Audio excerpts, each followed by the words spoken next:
وہ جان جان نہیں آتا تو موت ہی آتی، دل و جگر کو کہاں تک بلا لہو کرتے۔ یہاں پہ شاعر اپنی کیفیت بیان کرتا ہے، یہاں پہ وہ کسی حد تک اپنے اس عشق کی ناکامی کا ذکر بھی کرتا ہے، اور کیا کہنا چاہتا ہے کہ میں اپنے محبوب کی جدائی میں بہت پریشان ہوں، وہ جان جان نہیں آتا تو موت ہی آتی، یعنی اس کو اپنے محبوب کا دیدار نصیب نہیں ہو رہا ہے، اسی لیے یہاں پہ وہ اپنے محبوب کی جدائی میں بہت پریشان ہے۔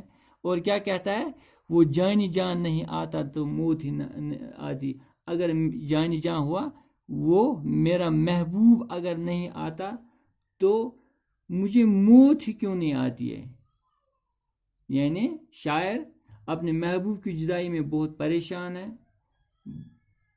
اور یہ کہتا ہے کہ کب تک جدائی کے غم سے دل اور جگر کا میں خون کرتا رہوں، اس لیے میں چاہتا ہوں کیا چاہتا ہوں کہ مجھے موت ہی مل جائے، کہ میری روح ہی قبض ہو جائے، دل و جگر کو کہاں تک بلا لہو کرتے۔ یعنی یہاں پہ شاعر یہ کہنا چاہتا ہے کہ یا تو مجھے محبوب مل جائے اور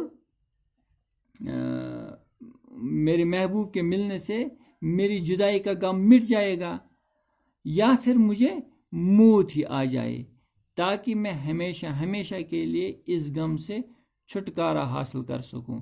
یعنی میرے اس غم کا جو اس کو محبوب کی جدائی میں ملا ہے، جو شاعر کو محبوب کی جدائی میں غم حاصل ہوا ہے، غم ملا ہے، اس غم کا ایک ہی علاج ہے کہ اس کو موت آ جائے اور سب کام تمام ہو جائے۔ وہ جان جان نہیں آتا موت ہی آتی، اگر میرا محبوب مجھ سے ملنے نہیں آتا تو موت ہی مجھ سے ملنے کیوں نہیں آتی، یعنی میری موت ہی کیوں نہیں آتی، دل و جگر کو کہاں تک بلا لہو کرتے۔ کب تک میں یہ پریشان حال دل، کب تک میں پریشانیاں، کب تک میں مصیبتیں جھیلوں، میری ان مصیبتوں کا علاج، واحد علاج یہی ہے کہ مجھے موت آ جائے۔ پھر مقطع کا شعر ہے، نہ پوچھ عالم برگشتہ طالعی آتش، برستی آگ جو باراں کی آرزو کرتے۔ یعنی یہاں پہ شاعر اپنی بدقسمتی کا ذکر کرتا ہے، نہ پوچھ عالم برگشتہ، عالم ہوا حال، نہ پوچھ عالم برگشتہ، یعنی اے لوگو مت پوچھو حال کس چیز کا، میری بدبختی کا، برگشتہ طالعی آتش، یعنی جو میں ہوں خواجہ حیدر علی آتش، میری بدقسمتی کا حال مت پوچھو، یعنی اے لوگو میری بدبختی کا حال مت پوچھو، کیوں؟ برستی آگ جو باراں کی آرزو کرتے، میں کچھ مانگتا ہوں تو ملتا کچھ ہے، جو کچھ میں چاہتا ہوں ایک دم اس کے مخالف ہوتا ہے، میری قسمت اتنی بگڑی ہوئی ہے کہ میں جو کچھ چاہتا ہوں ایک تو وہ نہیں ملتا ہے بلکہ اس کا الٹا ہی ملتا ہے۔ برستی آگ جو باراں کی آرزو کرتے، اگر میں بارش کی آرزو کروں گا، بارش کے لیے دعا کروں گا، بارش کا تمنا کروں گا تو وہاں سے آگ برسے گی۔ اسی لیے یہاں پہ شاعر اپنی بدبختی کا یا بدقسمتی کا ذکر کرتے ہوئے اپنے آپ سے یعنی خود سے مخاطب ہو کر کہتے ہیں کہ میری بگڑی ہوئی قسمت کا حال مت پوچھو دنیا والو، میں وہ بدقسمت انسان ہوں کہ میں اگر اللہ تعالیٰ سے بارش مانگوں تو آسمان سے ایک تو بارش نہیں برسے گی، دوسرا بارش کے بدلے آگ برسے گی، گویا میں نے جو کچھ چاہا سب اس کا الٹا ہو گیا۔ یہاں پہ شاعر اپنی بے بسی کا اظہار کرتا ہے۔ تو یہ ہوئی خواجہ حیدر علی آتش کی غزل۔ امید ہے کہ آپ سبوں نے اس کو بغور سنا ہوگا اور سمجھنے کی کوشش ہوگی۔ تو عزیز طلباء و طالبات، جیسے میں نے آپ سے وعدہ کیا ہے کہ میں آپ کو ساتھ ساتھ نوٹ بھی مہیا کرتا رہوں گا، تو اس سے پہلے ہم نے میر تقی میر کی 2 غزلیں پڑھی ہیں، تو میر تقی میر کی حالات زندگی اور خصوصیات کلام، اس کو میں نے مختصر انداز میں آپ کے سامنے پیش کرنے کی کوشش کی ہے. تو غزلوں کی تشریح اور باقی جو اس آپ کی ٹیکسٹ پہ جتنے بھی سوال ہے وہ بھی میں آپ کو ساتھ مہیا کروں گا. تو غزلوں تو میر تقی میر کے حالات زندگی اور خصوصیات کلام آپ کے لیے پیش ہے. تو میں آپ کو پی ڈی ایف فارمیٹ میں بھی دیتا ہوں، لیکن یہاں پہ اگر آپ اس کا اسکرین شاٹ اٹھائیں گے شاید کچھ مدد ملے گی. تو یہاں تک اتنا حالات میر تقی میر کے حالات زندگی، یہ کچھ سطریں. اس کے بعد خواجہ میر پھر اس کے بعد میر تقی میر کے خصوصیات کلام. خصوصیات کلام یہ سطریں اور اس کے ساتھ ساتھ یہ، یعنی میر تقی میر خصوصیات کلام جاری، یا اس کو ہم ادبی خدمات بھی کہہ سکتے ہیں. چاہے آپ خصوصیات کلام لکھو یا ادبی خدمات لکھیں، یہ دونوں ایک جیسا ہے. تو یہاں پہ آپ اس کا اسکرین شاٹ لیں. پھر سے میں ایک بار آپ کے لیے پیش کرتا ہوں.